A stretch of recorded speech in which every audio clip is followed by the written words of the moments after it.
안녕하세요. 이제 막 40대가 된 애청자 여성이 사연 보내드립니다.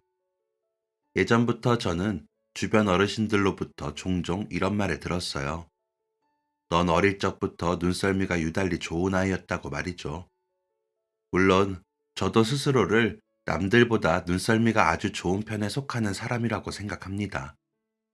하지만 가만히 돌이켜 생각해보면 저의 눈썰미는 선천적으로 타고난 것이 아니라 어릴 적에 짧게 겪었던 가난이 저에게 남긴 일종의 선물과도 같은 재주일지도 모른다는 생각이 들더라고요.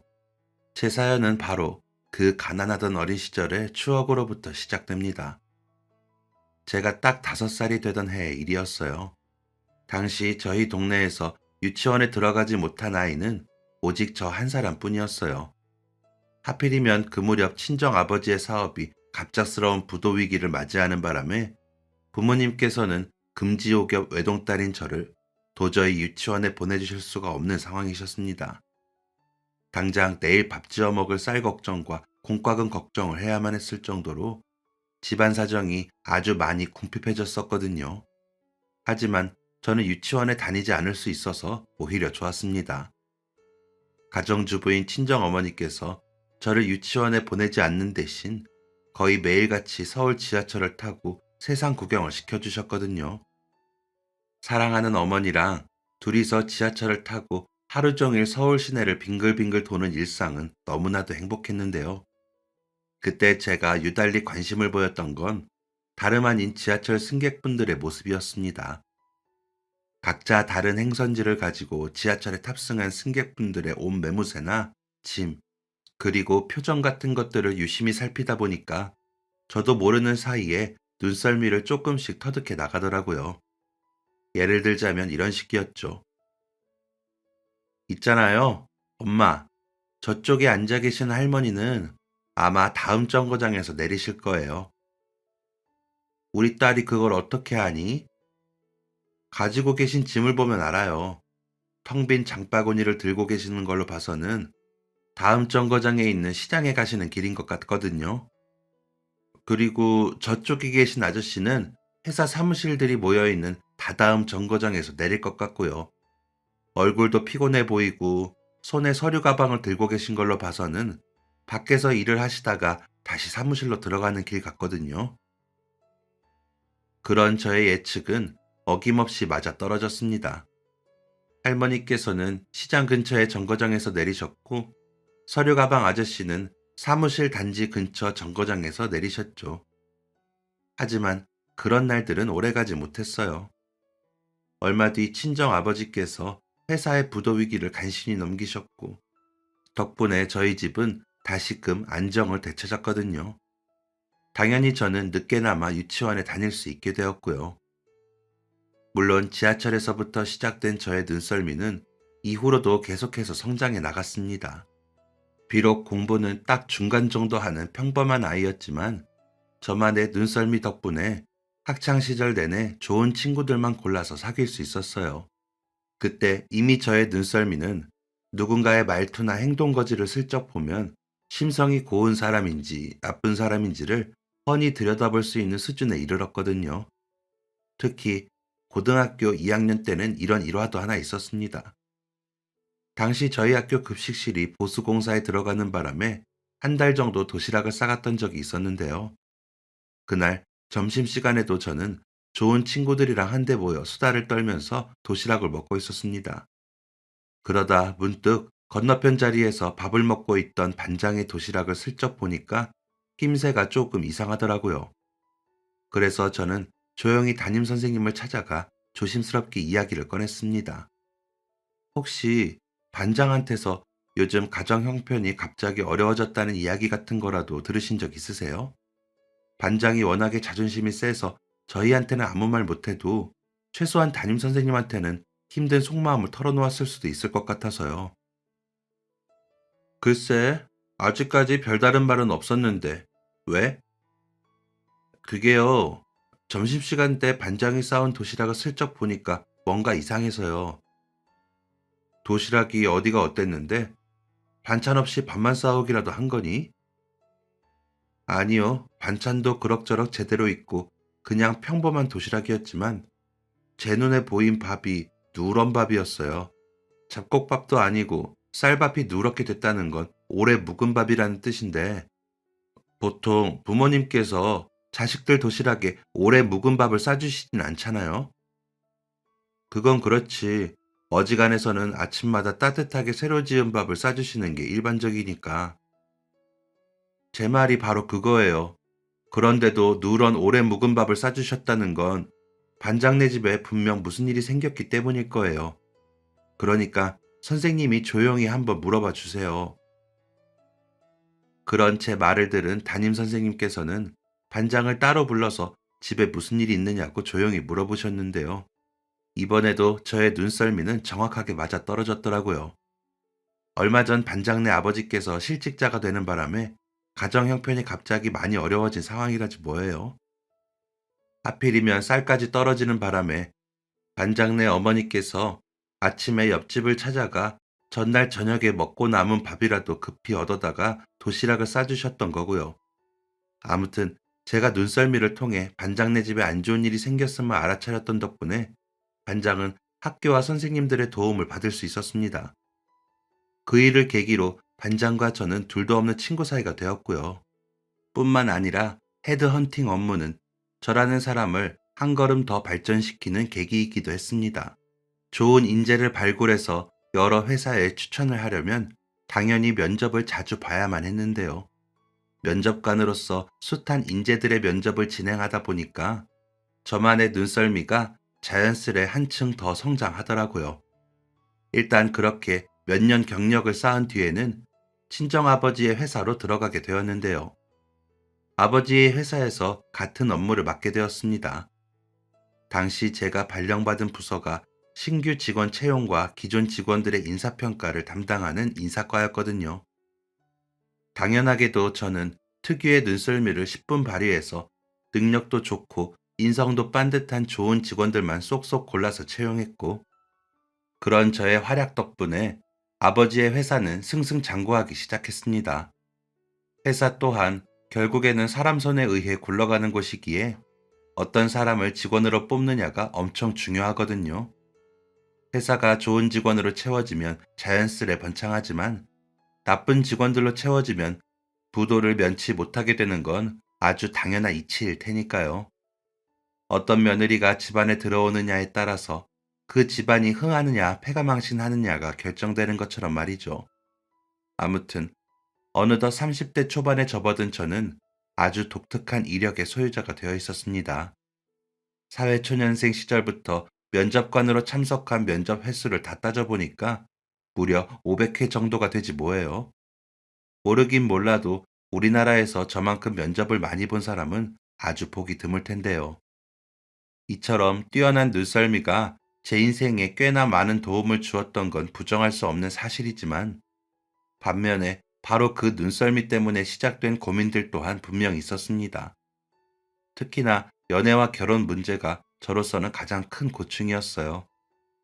사람의 장점을 빠르게 알아보는 반면에 단점 또한 워낙에 잘 꿰뚫어보는 저로서는 좀처럼 마음에 꽉 차는 남자를 만날 수가 없더라고요. 그래서 저는 30이 넘도록 연애 한 번 제대로 못 해본 처지였는데요. 그러던 어느 날 고등학생 시절 반장이 청첩장을 전해주면서 아주 뜻밖의 이야기를 꺼냈습니다. 그러고 보니까 너 연애하는 모습을 한 번도 못 본 것 같은데 너 혹시 결혼 생각 같은 건 아주 일절 없는 거야? 나도 좋은 사람 만나서 결혼하고 싶어. 안 그래도 요즘 그 일 때문에 계속 고민 중이고 이제 우리도 슬슬 적지 않은 나이가 되어가고 있는데 계속 지금처럼 지내다 보면 결혼은커녕 연애 한 번 제대로 못 해보고 아까운 청춘을 흘려보낼 것 같아서. 하긴 너처럼 사람을 훤히 꿰뚫어보는 사람이 연애고 결혼이고 그게 어디 쉽겠어? 내 말이 세상만사 뭐든 넘치지 않고 적당한 게 좋다더니만 지금 내가 딱 그 꼴이네. 눈썰미가 너무 좋아서 문제야, 문제. 그러지 말고 남자 소개 한번 안 받아볼래? 우리 신랑 지인 중에 진짜 괜찮은 사람이 한 명 있거든. 너만 괜찮다면 당장 약속 잡아줄게. 그 말에 저는 며칠을 고민한 끝에 일단 한번 그 남자를 만나보기로 결정했습니다. 제가 그런 결정을 내린 이유는 딱 하나였어요. 지금껏 제가 알고 지낸 반장은 확실하지 않은 이야기는 절대로 입 밖으로 꺼내지 않는 친구였기 때문이었죠. 그런 친구가 소개시켜주는 사람이라면 한 번쯤은 만나봐도 괜찮겠다 싶었어요. 그런데 그 남자를 처음 만난 소개팅 자리 내내 제 머릿속에는 이 남자를 놓치면 한평생 땅을 치고 후회하겠다는 생각만 계속 들더라고요. 뛰어난 눈썰미 덕분에 사람을 훤히 꿰뚫어보는 제가 순식간에 그런 생각에 빠져들 정도로 그 남자는 너무나도 좋은 사람이었습니다. 심지어 저희 두 사람의 배경 또한 서로 엇비슷한 상황이었어요. 둘 다 경제적으로 유복한 집안의 자녀였으며 학력 수준도 비슷했고 세상 그 무엇보다 인성을 중요시하는 성격마저도 똑같았죠. 다른 점이 있다면 저는 외동딸이지만 그 남자는 맏아들이고 아래로 남동생이 하나 있다는 것뿐이었습니다. 아무튼 그 남자를 놓치면 한평생 후회할 것 같았던 저는 먼저 적극적으로 다가가 그이와 연인이 되었고 오래지 않아 결혼 허락을 받기 위해 시댁에 첫 인사를 드리러 갔는데요. 예비 시댁이 단란하고 화목한 가정일 것이라는 저의 예상과는 다르게 꽤나 성격 있어 보이시는 예비 시어머님께서 저를 맞이해 주셨습니다. 예비 시어머니께서는 저희의 결혼을 반대하는 입장까지는 아니셨지만 식사를 하는 내내 마치 면접을 보듯 저에게 많은 질문을 건네오셨죠. 그런 와중에도 저는 특유의 눈썰미가 발동해버렸어요. 분명 집도 넓고 좋은 데다가 좋은 식탁에 귀한 음식들이 한 상 가득 차려져 있었는데 숟가락과 젓가락이 유독 낡았더라고요. 이에 저는 내심 짐작가는 바가 있었기에 인사를 마치고 나오면서 신랑에게 조심스럽게 물어보았습니다. 어머님이랑 아버님께서 젊으셨을 적에 고생을 많이 하셨었나 봐. 어? 자기가 그걸 어떻게 알았어? 다들 우리 집이 원래부터 부잣집이었을 거라고만 생각하는데 숟가락과 젓가락이 유독 낡았더라고. 쇠로 만든 물건이 그 정도로 광택을 잃어버렸을 정도면 엄청 오래된 물건이라는 뜻이잖아. 더군다나 오늘 식사 자리는 예비 시부모님 입장에서는 새 식구가 될 며느리감을 손님으로 처음 초대해 주신 자리였고, 당연히 음식도 신경 쓰이고, 식기들도 신경 쓰이기 마련인데, 그런 상황에서 낡고 빛바랜 숟가락과 젓가락을 내어주셨다는 건 둘 중 하나 아니겠어? 신경 써서 가장 좋은 식기들을 내어주신 게 빛바랜 수저였다거나, 아니면 예비 시부모님께서 존경스러울 만치 아주 검소한 분들이시거나, 그래서 당신은 둘 중 어느 쪽이라고 생각해? 둘 다일 거라고 생각해. 야, 역시 자기는 신통한 구석이 있다니까. 자기 생각이 다 맞아. 지금이야 우리 집이 걱정 없이 잘 살지만 부모님 젊을 적에는 워낙 가난하셔서 산전수전 다 겪으셨다더라. 더군다나 우리 부모님은 재혼부부이기도 하고 심지어 우리 엄마는 연배치고는 꽤나 보기 드문 이혼녀였어. 그날 신랑이 들려준 예비시댁의 내력은 이랬습니다. 어릴 적 찢어지게 가난한 집안의 맏딸이었던 예비 시어머니께서는 집안의 입이라도 덜어줄 겸 부잣집으로 들어가서 식모살이를 하셨다고 합니다. 그러던 중 그 집 막내 도련님과 사랑에 빠져서 결혼까지 약속하게 되었는데요. 양가의 반대가 아주 극심했다고 하더라고요. 현실적인 격차가 너무 큰 결혼이라는 이유로요. 그럼에도 예비 시어머님과 도련님은 반대를 무릅쓰고 혼인을 맺었지만 그 결혼은 오래지 않아 파경을 맞이하게 되고야 말았죠. 예비 시어머니께서 부잣집 시댁 식구들의 차별과 편견과 등살을 견디지 못했기 때문이었습니다. 설상가상 문제는 거기서 끝이 아니었습니다. 이혼녀가 된 예비 시어머니께서는 친정한테서도 외면을 당했다고 하더라고요. 한번 결혼해서 집을 떠난 사람은 출가 외인이니 더는 우리 식구 아니라면서 말이죠. 졸지에 낙동강 오리알 신세가 되어버린 예비 시어머니께서는 꼭 자수성가해서 번듯하게 살겠다는 각오를 다지며 이를 악무셨고 이후 시장 좌판 장사부터 시작해서 그야말로 온갖 산전수전을 다 겪으며 지금의 재산을 일구어내셨던 거죠. 저희 예비 시아버님과는 시장에서 장사를 하면서 만나 재혼을 하게 되었고요. 여기까지의 이야기를 들으면 감동적인 인생 역전 스토리로 생각할 수 있겠지만 예비 시어머님께서 첫 번째 결혼에 실패하면서 겪었던 마음의 상처 때문에 결혼 문제에 있어서만큼은 세상 그 누구보다 보수적인 생각을 가지게 되셨다고 해요. 만약 우리 집이랑 예비 처가댁이랑 서로 경제적 수준이 엇비슷하지 않았다면 엄마는 분명 우리의 결혼을 눈에 쌍심지를 켜고 크게 반대했을 거야. 우리 엄마는 양가의 격차가 큰 결혼은 반드시 파경을 맞이하게 되어 있다는 생각을 하고 계신 사람이거든. 그랬구나. 그거 참 속상한 이야기다. 그래도 너무 걱정할 필요는 없어. 우리 엄마가 결혼에 있어서 첫 번째로 중요하게 생각하는 건 양가의 경제적 차이지만 두 번째로 중요하게 생각하는 건 새 식구 될 사람의 인성이니까. 젊을 적 시장 통해서 산전수전 다 겪으면서 온갖 개차반들을 다 만나보셨겠냐고. 엄마 입장에서는 사람의 인성을 당연히 중요하게 생각할 수밖에 없지. 그건 저도 이미 짐작해서 알고 있던 이야기였습니다. 식사 시간 내내 예비 시어머님께서 저에게 건네신 질문들 중에 돈과 관련된 내용은 단 하나도 없었거든요. 신랑을 통해서 양가의 경제적 차이가 그다지 크지 않다는 사실을 이미 확인하였으니 두 번째로 중요한 며느리감의 인품을 확인하고자 그러셨던 거고요. 아무튼 얼마 뒤 저와 그이는 축복이 가득한 결혼식을 올리며 부부가 되었고 시어머니께서는 저를 너무너무 잘 대해주셨어요.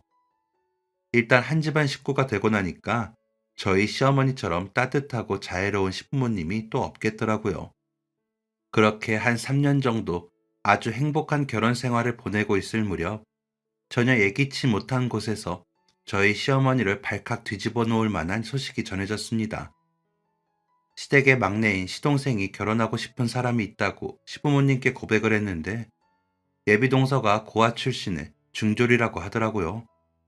문제는 저희 시어머니께서는 양가의 격차를 엄청 중요하시는 분이었던 데다가 심지어 시동생은 서울대를 졸업한 수재라는 점이었습니다. 당연히 시어머니께서는 아주 난리가 나셨죠. 막내, 너 지금 그게 무슨 소리니? 결혼을 전제로 진지하게 만난다는 여자가 낳아준 부모 얼굴도 모르는 고아 출신인 것도 모자라서 고등학교도 못 나온 중졸이라고? 서울대식이나 졸업한 네가 어디가 부족하다고 그런 애를 만나고 다녀? 심지어 고아 출신이라면 양가의 격차가 극심한 걸 넘어서 친정 자체가 없는 사람이잖니? 일단 진정하시고 제 이야기를 차분하게 들어주세요.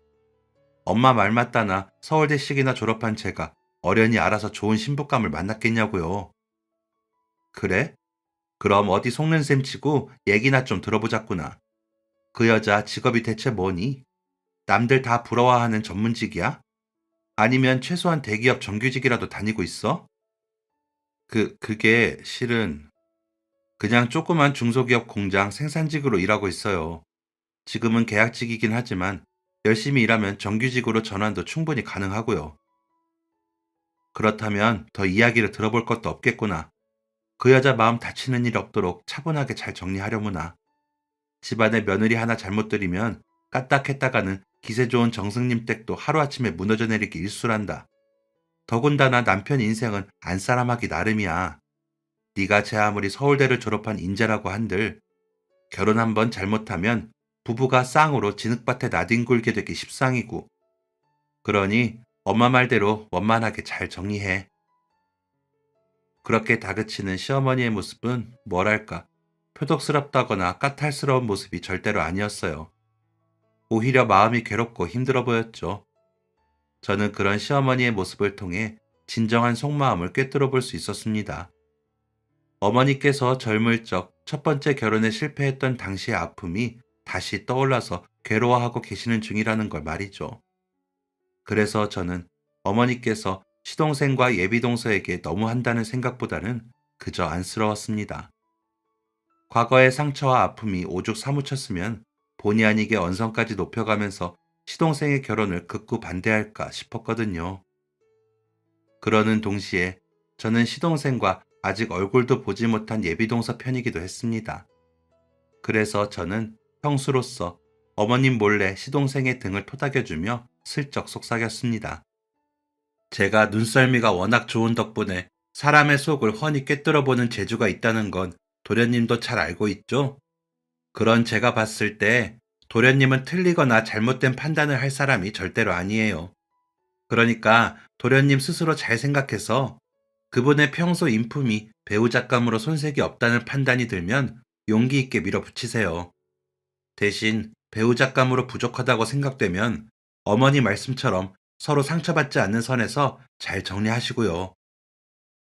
감사합니다, 형수님. 한번 차분하게 생각해 볼게요. 그렇게 시동생을 다독인 저는 막내 아들 걱정에 빠져 계신 시어머니께 며느리표 애교를 부리면서 마음을 어루만져 드렸죠. 도련님한테 마음에도 없는 싫은 소리 하느라 스스로도 많이 괴로우셨죠. 그래서 말인데 드라이브라도 다녀오실래요? 저랑 같이 경치 좋은 곳에서 시간 보내면서 마음 푸셔요. 그래, 역시 우리 맏며느리가 최고구나. 내 생에 가장 잘한 일이 며느리 너랑 우리 맏아들을 결혼시킨 일이야.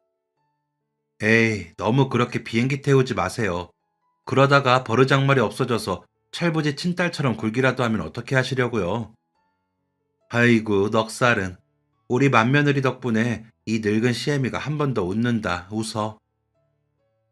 그런 저의 노력 덕분에 시댁을 뒤흔들어 놓았던 시동생의 결혼 선언 사태는 일단 한번 잠잠해졌는데요. 그로부터 약 3달쯤 지난 어느 날의 일이었습니다. 당시 저희 부부는 참으로 오랜만에 둘이서 데이트를 하기 위해 길을 나선 참이었죠. 그런데 한창 오붓하게 식사를 하고 있던 와중에 남편이 멀리 떨어진 자리에 앉아 있는 어느 커플을 발견했습니다. 어? 쟤 우리 막내잖아. 근데 옆에 있는 여자는 누구지? 분위기를 봐서는 데이트 중인 것 같은데. 그러게. 아무래도 도련님이 그때 얘기했던 그분이랑 계속 만나고 있나 봐. 그럼 잘 됐네. 이렇게 마주친 김에 합석해서 같이 식사라도 함께 하자. 같이 식사하면서 겸사겸사 어떤 사람인지도 당신이 직접 확인해 보면 되잖아. 당신이 봐서 좋은 사람인 것 같으면 막내한테 힘을 실어주자고. 당신은 사람의 진면목을 꿰뚫어 보는 데는 아주 도 같은 도사님이니까. 물론 당시 저 또한 같은 생각이었던 건 맞아요. 예비 동서를 제가 직접 확인한 다음에 인품이 올바른 좋은 사람이면 시동생한테 힘을 실어주고 싶었거든요. 다만 남편이 제안한 시동생 커플과의 합석은 거절했습니다. 다름 아닌 이런 이유 때문이었죠. 그냥 이대로 서로 멀리 떨어진 자리에서 지켜보는 게 훨씬 낫겠어. 그건 또 무슨 소리야? 때로는 가까이에서 보이지 않던 것들이 멀리 떨어지면 그제서야 눈에 보이기도 하는 법이거든. 예비 동서의 평소 언행을 제대로 확인하려면 지금처럼 멀찍이 떨어진 자리에서 조용히 지켜보는 게 유리해. 그치만 재수 씨 될지도 모르는 분께서 우리가 자신을 훔쳐보고 있었다고 불쾌해하기라도 하면 어쩌려고. 걱정하지 마. 충분히 지켜본 다음에 내가 먼저 다가가서 인사를 건넬 생각이니까. 그렇게 저는 예비 동서가 식사하는 모습을 멀찍이서 지켜보기 시작했습니다. 당시 제가 중요하게 생각했던 건 예비 동서가 고아 출신이라거나 중졸이라거나 중소기업 비정규직이라는 것들이 전혀 아니었어요.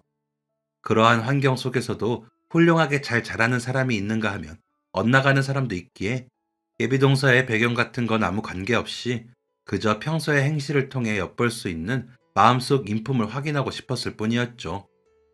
그랬던 저의 눈에 아주 결정적인 장면이 포착되었습니다. 시동생이 잠시 화장실에 간 사이에 예비 동서보다 한참 어린 나이의 여직원이 음식을 서빙해 왔는데요. 동서가 음식 접시를 얼른 받아들면서 아주 환한 미소를 짓더니만 허리를 거의 90도로 숙여가면서 인사를 하더라고요. 그 모습이 어찌나 밝고 싹싹하고 예절 바르던지. 심지어 그 직원은 한참 어린 나이였고 더군다나 예비 동서는 대접을 받는 고객 입장이었음에도 불구하고 그렇게 인사를 하더라고요. 그런 예비 동서의 모습을 보며 저는 속으로 생각했습니다. 예비 동서를 놓치면 시동생뿐만 아니라 저희 시댁까지도 두고두고 후회하게 될 것 같다고 말이죠. 때마침 시동생이 화장실에서 돌아왔고 저희 부부는 곧장 시동생네 테이블로 다가갔습니다. 그리고는 예비 동서에게 제가 먼저 악수를 건넸어요. 이쪽은 도련님 형이고 저는 형수되는 사람입니다. 도련님이 사랑에 빠진 분이 누군지 참 궁금했었는데 이렇게 마주치게 되네요. 그러자 예비 동서는 또 한 번 아주 환한 미소를 지으며 저와 악수를 나누어 주었는데요. 미소를 짓는 예비 동서의 눈썹과 눈썹 사이 미간에 주름이 하나도 없더라고요. 왜 미간에는 사람이 눈살을 찌푸릴 때마다 자연스럽게 잡히는 주름이 있잖아요. 그런 주름이 없다는 건 예비 동서가 평소에 인상을 거의 찌푸리지 않는 사람이라는 것을 말하는 증거였습니다. 눈썹 사이 미간의 주름은 사람이 눈살을 자주, 많이 찌푸릴수록 깊게 패이기 마련이니까요. 더군다나 악수를 나누며 마주잡은 예비 동서의 손에는 굳은 살이 엄청 많이 베겨져 있더라고요. 그동안 엄청 성실하게 살아왔다는 증거였죠. 이로써 저는 예비 동서가 아주 좋은 사람이라는 것을 다시금 확신하게 되었습니다. 예비 동서는 손에 굳은 살이 그토록 많이 베길 정도로 성실하게 살아왔음에도 불구하고 미간 사이에 주름 한 줄기 잡히지 않을 만큼 밝고 긍정적인 성격을 가진 사람이었으니까요. 예의 범절 또한 몸에 익어서 아주 자연스럽게 흘러나오기도 했고요. 이에 저는 간단한 인사만 나눈 채로 시동생네 밥값을 대신 계산해주고 얼른 자리를 떴습니다. 예비 동서가 좋은 사람이라는 건 이미 확실해진 마당에 계속 마주 앉아서 두 사람의 데이트를 방해할 필요까지는 없었으니까요. 이후 저희 부부가 곧바로 향한 곳은 시어머니께서 계시는 시댁이었습니다. 시동생과 시댁을 위해서라도 예비 동서를 놓쳐선 안 되는 일인데 두 사람의 결혼을 성사시키려면 시어머니를 반드시 설득해야만 했으니까요. 둘이 간만에 데이트를 한다고 하지 않았었니? 기왕 그럴 거면 야경도 보면서 오붓하게 분위기도 좀 잡지. 이 늙은이 얼굴 봐서 뭐 좋을 게 있다고 굳이 찾아온 거야? 저희가 반가워서 하시는 말씀인 거죠? 당연하지. 안 그래도 너희 시아버지가 저녁 먹자마자 골아떨어지는 바람에 나 혼자 얼마나 적적했는지 모른다 얘. 그런데 어쩌죠, 어머님? 실은 어머님께서 별로 달가워하지 않을지도 모르는 소식을 들고 찾아온 건데, 내가 달가워하지 않을 소식? 그게 뭐니? 그게 실은요, 어머님, 도련님이 일전에 얘기했던 그 사람이랑 계속 만나는 모양이에요. 남편이랑 데이트하다가 같이 있는 모습을 우연히 마주쳤거든요. 바로 그 순간 시어머니의 얼굴에 싸늘한 냉기가 돌았습니다. 내 이놈의 자식을 그냥 안 되겠다. 얼른 전화해서 막내 그놈 집으로 불러들여. 그럼 이참에 같이 들어오라고 할까요? 넌 무슨 그런 무서운 말을 쉽게 하고 그러니? 그 여자가 우리 집에 발들여서 좋을 일이 뭐가 있다고. 됐으니까 막내 혼자 들어오라고 하거라. 얼른! 하지만 저는 시어머니를 설득하는 걸 절대로 포기할 수 없었습니다. 그러지 말고 한번 만나나 보셔요. 사람 꿰뚫어보는 도사인 제가 직접 좋은 사람이라는 걸 확인했으니까 어머님도 일단 한번 만나보시면 분명 마음에 들어 하실 겁니다. 물론 시어머니께서도 고집이 고집인지라 쉽사리 설득되지 않았죠. 그야 물론 난 우리 며느리의 눈썰미랑 안목을 믿는 사람이긴 하지만 원숭이도 나무에서 떨어지는 법이라잖니. 이번만큼은 네가 뭘 잘못 봐도 한참 잘못 본 모양이니까 더는 그 여자 얘기 꺼내지 말거라. 정 그렇게 제 말을 못 믿으시겠다면 어머님 스스로를 한번 믿어보시는 건 어떨까요? 내 자신을 믿어보라고? 맞아요. 저도 어머님께서 젊을 적에 겪으셨던 우여곡절을 잘 알잖아요. 첫 번째 결혼에 실패하셨던 분께서 지금의 모습이 되시기까지 얼마나 힘드셨겠어요. 매일매일이 벗어날 수 없는 진흙탕 수렁 속을 헤매는 기분이셨겠죠. 그치만요, 어머님. 진흙탕 수렁 속에서도 꽃은 피는 법이에요. 오히려 역경을 딛고 피어난 꽃일수록 더더욱 찬란하게 아름다운 법이고요. 온갖 산전수전을 다 겪으셨어도 지금처럼 유복하고 단란한 가정을 꽃피운 어머님처럼 말이에요. 그런 제 말에 어머님께서 살짝 누그러지는 기색을 보이셨습니다. 저는 그 틈을 놓치지 않았어요. 더군다나 도련님은 서울대를 졸업했을 정도로 명석한 사람이잖아요. 매사에 신중하고 현명한 사람이기도 하고요. 그러니까요, 어머님. 이번 딱 한 번만 제 말대로 어머님 자신과 어머님께서 낳은 아들을 믿어보셔요. 막내 아들이 사랑하는 그 사람도 어머님처럼 진흙 속에서 피어난 꽃상이라는 사실을 분명 알게 되실 겁니다. 그러자 어머님께서는 한참을 고민하신 끝에 일단 집에 돌아가 있으면 어떻게 할지 결정해서 저한테 연락을 주겠다고 말씀을 하셨습니다. 이에 저는 밤새 꼬박 마음을 졸이며 어머님의 연락을 기다렸는데요. 바로 이튿날 아침에 전화를 주시더라고요. 다른 일은 아니고 막내 통해서 그 여자가 뭘 좋아하는지, 가리는 음식은 없는지부터 좀 알아보렴. 집으로 초대해서 만나보시려고요? 어제 네가 그렇게까지 얘기했는데 내가 어떻게 계속 고집을 부리겠니? 대신 너도 약속 하나만 해주려무나. 집으로 초대해서 일단 한번 만나는 보겠지만 영 아니라는 생각이 들면 그땐 너도 이 시애미의 편을 들어주거라. 네, 약속할게요. 어차피 예비동서가 어머님 마음에 들지 않을 리가 없으니까요. 그로부터 며칠 뒤 시동생 커플이 식사 초대를 받아 시댁으로 왔습니다. 시어머니께서는 제가 결혼 허락을 받으러 처음 방문하던 그날처럼 최대한의 예우를 갖추어서 예비동서를 맞이했어요. 물론 제 눈에는 시어머니께서 예비동서를 그다지 탐탁지 않게 여기고 계시는 눈치가 훤히 보였지만 어머님께서는 최소한 그런 속내를 예비동서에게 대놓고 드러내진 않았죠. 덕분에 그날의 식사 자리는 꽤나 평온하게 흘러갔습니다. 시어머니께서는 예비동서에게 결혼 허락을 받으러 온 처자라면 누구라도 받을 법한 흔한 질문들을 하셨고 예비동서가 고아 출신과 중졸이라는 점에 대해서는 가급적 질문을 삼가셨죠. 제 아무리 예비 며느리 면접과도 같은 식사 자리였다고 한들 그런 질문을 대놓고 하는 건 예의가 아니었으니까요. 예비 동서도 시어머니께서 이런저런 질문을 하실 때면 3초 정도 생각한 다음에 차분하게 조곤조곤 대답을 아주 잘했고요. 그래서 저희 남편과 시동생은 이제 되었다는 생각을 했던 모양이었어요. 슬쩍 보니까 두 사람 다 아주 흐뭇한 미소를 입가에 머금고 있었거든요. 하지만 그 와중에 오직 단 한 사람, 저만큼은 그야말로 가시방석에 앉은 기분이었어요. 시어머니의 표정이 자꾸만 어두워지는 모습이 언뜻 제 눈에 자꾸만 보였기 때문이었습니다. 그러는 통에 그때 저는 속으로 아주 크게 낙담을 했어요. 저도 시동생도 심지어 예비동서까지 그 누구 하나 시어머니의 마음을 열어젖히지 못했다고 생각했거든요. 그랬던 저의 생각은 예비동서가 식사를 마치고 시댁을 떠나는 그 순간에 현실이 되어 다가왔습니다.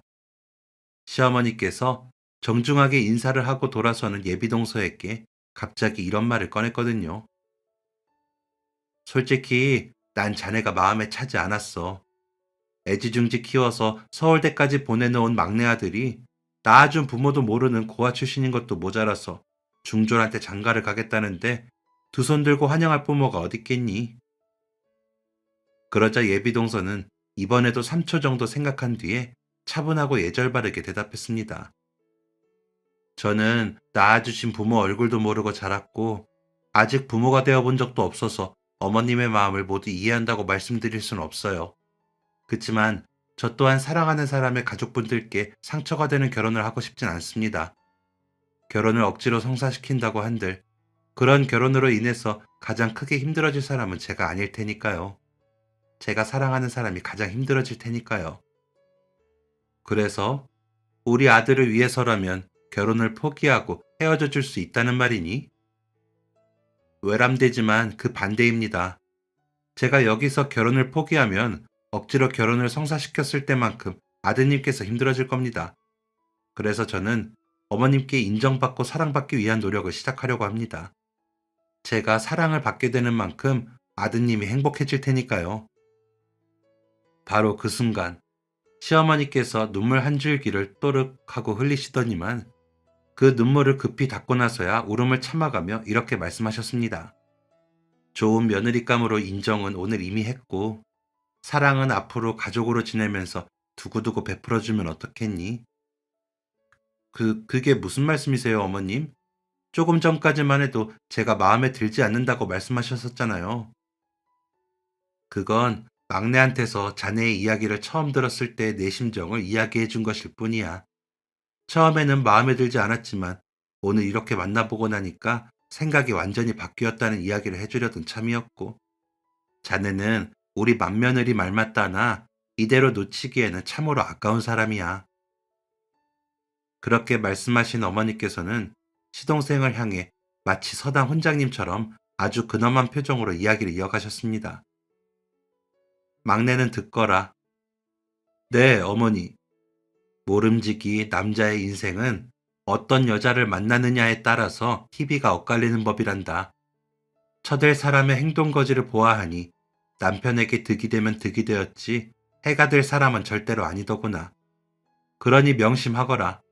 앞으로 살면서 고민거리가 생기거들랑 남자 체면이랍시고 혼자 끙끙 앓지 말고 새아가랑 상의하거라.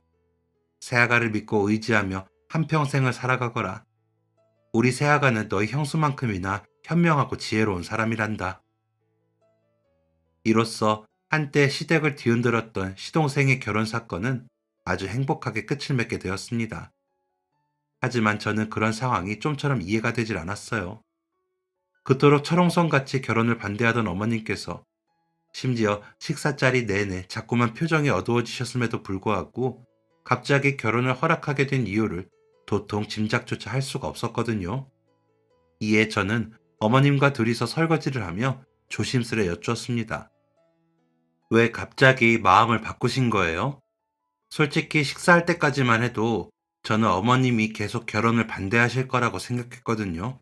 어머님의 표정이 자꾸만 어두워지는 모습이 언뜻언뜻 보여서요. 그건 내 스스로가 너무 부끄러운 나머지 표정이 어두워진 거였어. 그렇게 참하고 좋은 아이를 한번 만나볼 생각조차 안 하고 무작정 반대를 해왔으니 그야말로 쥐구멍이라도 있다면 찾아서 숨고 싶은 심정이더구나. 동서가 좋은 사람이라는 건 어떻게 알게 되셨는데요? 첫인상부터가 딱 그렇더구나. 그 아이 미간에 주름이 하나도 잡히질 않잖니?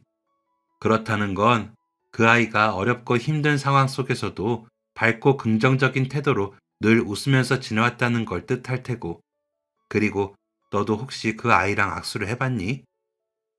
처음 마주쳤을 때 해봤어요. 손에 굳은 살이 엄청 많이 배겨 있는 걸 보면 아주 성실한 사람일 것 같더라고요. 어머님도 마지막에 악수하시면서 그걸 느끼셨던 거예요? 당연하지. 가난은 하늘이 내리지만 인생은 사람이 스스로 개척하는 것이지 않니? 그 젊은 나이에 굳은 살이 그만큼씩이나 배길 정도면 남편 앞길에 도움이 되면 되었지. 최소한 앞길을 막을 사람은 아니야. 그날 시어머니께서 꿰뚫어 보신 동서의 진면목은 거기서 끝이 아니었습니다. 동서는 그날 식사 자리 내내 시어머니께서 질문을 하나 하시면 몇 초 정도 천천히 생각한 다음에 차분하게 대답했는데요. 어머님께서는 그런 동서의 모습을 통해 이런 생각을 하셨다고 해요. 말을 섣불리 하지 않는 모습을 통해서 그 아이가 얼마나 진중하고 현명한 성격인지를 알아볼 수 있었어. 공연한 말실수 때문에 가정 내에서 분란을 일으키거나 집 밖에서도 구설수에 오를 일 같은 건 일절 없겠더구나. 하물며 밥 먹을 때 소리나지 않게 천천히 꼭꼭 씹어 먹고 숟가락 젓가락도 소리나지 않게 조심히 내려놓지 않던, 그렇다는 건 인간으로서 가장 기본인 예의 범절을 충실하게 잘 갖추었다는 게야. 심지어 결혼을 반대하는 집안에 앉아 있으면서도 비굴해지거나 주눅든 기색이 전혀 없더구나. 네, 저도 느꼈어요. 분명 힘든 삶을 살아왔을 텐데 스스로에 대한 자존감이 아주 탄탄한 사람이더라고요. 자존감이 탄탄한 만큼 마음에 그늘진 구석이 하나 없기 마련이고요. 근데 어머님께서는 어떻게 그런 걸 모두 꿰뚫어 보실 수 있으셨던 거예요? 너는 어릴 때부터 터득하고 지금껏 갈고 닦은 눈썰미로 사람의 진면목을 꿰뚫어 보지. 난 말이다. 젊을 적 겪었던 산전수전의 경험으로 사람들을 들여다본단다. 그 아수라장을 겪으면서 몹쓸 인간들도 참으로 많이 만나봤지만서도 좋은 사람들도 많이 만났었거든. 그런 경험 덕분에 나도 우리 며느리 못지않게 사람 보는 눈이 있어. 다만 나도 한낱 인간에 불과한지라 이번 일만큼은 도무지 현명하게 처신할 수가 없더구나. 너무 부끄러운 얘기지만 말이다. 에이, 충분히 그럴 만 하셨어요. 제가 어머님 입장이었어도 자식 걱정이 앞서서 눈썰미를 발휘하지 못했을 테니까요. 어머님께서도 마찬가지셨겠죠. 네, 맞습니다. 사람의 진면목을 꿰뚫어 보는 시선은 오직 저 한 사람에게만 허락된 재주는 절대로 아니었어요. 저에게 어릴 적부터 터득한 눈썰미가 있다면 어머님께서는 지금껏 살아오신 경험이 있으셨죠. 다만 첫 번째 결혼에 실패했던 상처와 막내 아들 걱정이 어머님의 마음속을 온통 뒤덮어버린 나머지 동서가 어떤 사람인지 직접 만나서 확인해보자는 생각조차 할 겨를이 없을 뿐이었죠. 인간은 완벽한 존재가 아니기에 누구나 실수를 할 수 있으니까요. 아무튼 그날 어머님께서는 설거지를 하다 말고 제 손을 꼭 잡아주시며 이렇게 말씀하셨습니다. 우리 맏며느리가 있어서 얼마나 다행이었는지 모른다고. 네가 새아가를 한 번이라도 만나보라고 시애미를 설득하지 않았더라면 아주 좋은 며느리감을 놓칠 뻔했다고. 그리고 이런 말씀도 한마디 해주셨어요. 원래 어느 한 가문이 흥하고 망하고는 어떤 며느리가 집안에 들어오는지에 따라서 결정되는 법이란다. 가화만사성이라는 말이 있는 것처럼 가정이 안정되어야 집 밖에서의 일도 술술 풀리기 마련이니까. 그래서 말인데 내 생각으로는 앞으로 우리 집안이 더더욱 번창할 일만 남은 것 같구나. 든든한 며느리가 하나도 아니고 둘씩이나 있으니 말이다. 그런 시어머니의 예감이 정확하게 맞아떨어진 건 동선의 부부의 행복한 결혼 생활이 2년 차에 접어들던 무렵의 일이었습니다. 당시 저희 시동생은 제조업 분야의 창업을 준비하고 있었는데요. 시동생의 사업 구상대로 창업을 하려면 기술력 확보는 필수적이었고, 그 기술력을 확보하려면 업계에 이름난 장인이 가지고 있는 특허의 이용 허락을 받아야만 하는 상황이었죠. 문제는 그 장인이 워낙에 꼬장꼬장한 사람이라서 지금껏 그 누구에게도 특허 이용 허락을 해준 적이 없다는 것이었습니다. 당연히 저희 시동생 또한 마찬가지인 상황이었고요. 몇 날 며칠을 장인의 뒤를 쫓아다니며 설득도 해보고 엄동설안에 장인네 집 앞에 무릎 꿇고 밤을 꼬박 지새운 적도 있었지만 장인께서는 눈 하나 깜짝하지 않으셨다고 해요.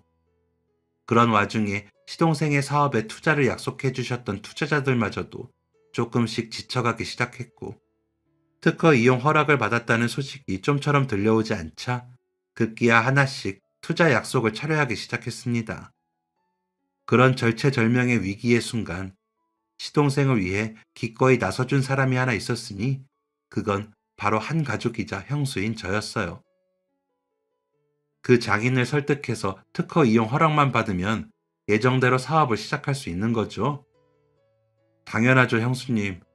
그치만 아무리 노력해도 눈썹 하나 깜짝하지 않네요. 그럼 다음번에 그분 만나러 갈 때 저도 같이 가는 걸로 해요. 혹시 모르잖아요. 제가 도움이 될 수 있을지. 그렇게 저는 시동생을 따라서 장인을 만나러 가게 되었는데요. 그날따라 장인께서 식사를 급하게 하고 오셨는지 급체 증상을 보이며 소화제인 가스 활명수를 3병씩이나 단숨에 들이마셨고, 그러고도 모자라서 응급실에 가네 마네 아주 난리가 따로 없더라고요. 바로 그때였습니다. 마침 지나가던 행인들의 옷에서 옅은 돼지갈비 냄새가 풍겼는데 분명 급체로 고생하고 있던 장인의 시선이 돼지갈비 냄새를 따라서 휙 돌아가더라고요. 찰나와도 같은 그 짧은 순간을 특유의 눈썰미로 포착해낸 저는 집으로 돌아오는 길에 시동생에게 말했습니다. 분명 급체로 고생하고 있던 분이 돼지갈비 냄새가 풍기기 무섭게 고개가 돌아가는 거 보셨죠? 글쎄요, 저는 눈치 못 챘는데요. 제 눈엔 분명 보였어요. 그래서 제 생각대로라면 그분은 돼지갈비라면 사족을 못 쓰는 사람 같아요. 그러지 않고서야 급체로 응급실에 가네마네 하고 있는 와중에도 돼지갈비 냄새 쪽으로 고개가 돌아갈 리가 없으니까요. 보통 사람들 같은 경우에는 급체 중에 음식 냄새만 맡아도 구역질이 쏠리기 마련이잖아요. 아무튼 제가 드릴 수 있는 도움은 여기까지예요. 행운을 빌게요. 네, 맞습니다. 저는 특유의 눈썰미로 장인께서 돼지갈비라면 사족을 못 쓰는 성격이라는 것을 간파해냈고, 이후 시동생은 돼지갈비 맛집을 수소문해서 장인과 아내분을 함께 모셨습니다. 장인께서 아주 좋아하는 돼지갈비를 대접하면서 아내분까지도 함께 챙겨드린다면 협상 분위기가 훨씬 부드러워질 거라고 예상했거든요. 하지만 장인께서는 맛깔나게 익어가는 돼지갈비를 그저 애달픈 눈으로 멀뚱멀뚱 바라만 보고 있었다고 해요. 이에 시동생이 혹시 돼지갈비 안 좋아하시냐고 물어봤지만 장인께서는 대답조차 하지 않으셨죠. 하지만 참 다행스럽게도 그 자리는 부부 동반 식사 자리였습니다. 당연히 그 자리에는 현명한 동서 또한 동석해 있었는데요. 장인의 안색을 유심히 지켜보던 동서가 지금부터는 자신이 직접 고기를 굽겠다면서 집게와 가위를 집어들었습니다. 그리고 이제 막 새로 불판에 올려진 돼지갈비에 가위로 칼집을 내기 시작했죠. 당신 지금 뭐 하는 거야? 멀쩡한 돼지갈비를 왜 망치고 있어? 망치는 게 아니라 고기가 질기지 않도록 부드럽게 칼집을 내는 거야. 선생님께서 치통 때문에 좋아하는 돼지갈비를 제대로 잡수지 못하고 계시는 것 같길래. 그렇죠, 선생님? 그러자 장인께서 허허 웃으며 대답했습니다. 젊은 처자가 내 마음속에 함부로 들어왔다 나간 사람처럼 말하고 있구만. 처자, 혹시 내 뒷조사라도 해서 치통 얘기를 알게 된 거야? 그렇게 해서 나한테 잘 보이면 남편 일에 도움이라도 될 것 같아서? 평범한 가정주부인 제가 다른 사람의 뒷조사를 할 수 있는 방법이 뭐가 있겠어요? 저는 단지 어떻게 하면 선생님께서 조금이라도 편하게 식사를 하실 수 있을지 고민하고 있었을 뿐이에요. 그러던 중에 선생님께서 자꾸만 인상을 찌푸리시면서 볼을 어루만지는 모습을 보이길래 혹시 치통 때문에 갈비를 잡수지 못하고 계신 건 아닌가 싶어서 고기가 질기지 않도록 칼집을 내드린 겁니다. 젊은 처자가 참 세심하구만. 우선 식사들 하지. 일 얘기는 그 다음일세. 그날 장인께서는 동서가 열심히 칼집을 내가며 최대한 부드럽게 구워드린 돼지갈비를 그야말로 개눈 감추듯 허겁지겁 모두 잡수셨다고 합니다. 그렇게 아주 흡족한 식사를 마친 다음에서야 담배를 한 대 피우자면서 시동생을 밖으로 불러내셨죠. 내가 돼지갈비라면 사족을 못 쓴다는 건 어떻게 알고 이런 자리를 마련했나? 일전에 보셨던 저희 형수님의 조언이 있었습니다. 워낙 눈썰미가 좋아서 선생님께서 돼지갈비를 아주 좋아한다는 걸 기가 막히게 알아차렸거든요. 내가 급체로 고생하던 그날 이야기를 하는 게로구만. 맞습니다. 그때 선생님께서 행인 몸에 묻어있던 돼지갈비 냄새에 고개가 돌아가셨다고. 허면 자네 안사람도 형수처럼 눈썰미가 좋은 겐가? 내가 치통 때문에 그 좋아하는 돼지갈비에 손도 못 대고 있던 얘기 말일세. 저희 안사람 경우에는 눈썰미가 좋다기보다는 사람이 워낙 이타적이고 섬세합니다. 오늘뿐만이 아니라 다른 사람들을 편안하게 해주기 위해서 늘 섬세하게 신경 쓰고 고민하거든요. 그 말이 사실이라면 자네 집안은 아주 복받은 가정이로구만. 든든한 며느리가 둘씩이나 있으니 말이야. 과찬의 말씀이십니다. 여하간 자네는 내가 왜 그동안 누구에게도 특허 이용 허락을 해주지 않았는지 아는가?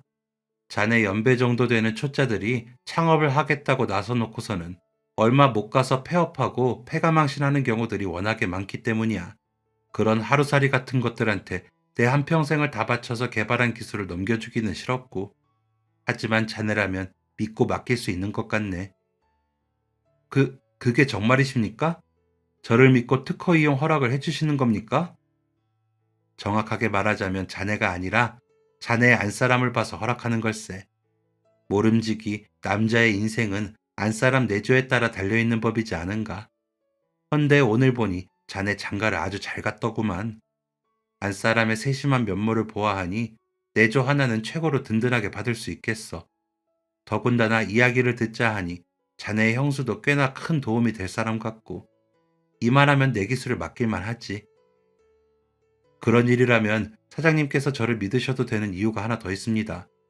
제 곁에는 이타적이고 세심한 안사람도 있고 특출난 눈썰미를 가진 형수님도 있지만 온갖 인생 역경을 모두 이겨내고 크게 자수성가한 어머니의 경험과 연륜도 있거든요. 그렇다면 나로서도 금상첨화일세. 내가 가진 모든 기술을 내어줄 테니 가족들과 함께 자네의 꿈을 마음껏 펼쳐보시게나. 정말 그랬습니다. 형수인 제가 특유의 탁월한 눈썰미로 장인께서 돼지갈비라면 사족을 못 쓰는 사람이라는 걸 간파해냈고, 어떻게 하면 다른 사람을 조금이라도 편하게 해줄까 늘 고민하는 이타적이고 세심한 동서가 장인께서 치통 때문에 그토록 좋아하는 돼지갈비를 잡수지 못하고 있다는 사실을 알아낸 덕분에 시동생이 특허 이용 허락을 받아서 예정대로 사업을 시작할 수 있었으니까요. 또한 사업을 시작한 이후에도 저와 동서는 시동생에게 아주 큰 도움이 되었습니다. 면접만 무려 500번을 훌쩍 넘게 경험한 채용 전문가인 제가 직접 나서서 시동생네 회사 직원들을 특별히 좋은 인재들로 뽑아주었거든요. 동서는 회사 직원들이 업무에 지칠 때마다 직접 만든 간식들을 대접하는 등 안주인 노릇을 제대로 해주었고요. 저희 시어머니께서도 시동생의 사업에 여러 차례 결정적인 도움을 주셨어요. 시동생의 사업이 위기에 놓일 때마다 시어머니께서 온갖 인생 역경을 모두 이겨내며 자수성가를 이루셨던 경험과 연륜을 통해 시동생에게 적절한 조언을 해주었어요. 이처럼 두 며느리가 시어머니와 한마음 한뜻으로 도움을 준 결과 시동생의 사업은 지금까지도 별탈 없이 번창해 나가고 있어요. 얼마 전에는 저와 남편까지도 시동생네 회사로 이직을 해서 명실상부 시댁의 가업이 되었죠. 물론 회사와 시댁에 대소사가 생길 때마다 저와 동서가 시어머님과 머리를 맞대고 현명하게 위기를 극복해 나가고 있고요. 그런 행복한 일상은 앞으로도 영원할 것 같습니다. 저와 동서는 이번 생이 모두 끝나는 그날까지 시댁의 며느리로서 가문의 수호신 노릇을 도맡아 할 예정이며 저희 후손 또한 아주 든든한 인재로 키워낼 테니까요. 지금까지 사연 들어주셔서 감사합니다. 사연이 재밌으셨다면 구독과 좋아요를 눌러주세요. 감사합니다. 안녕히 계세요.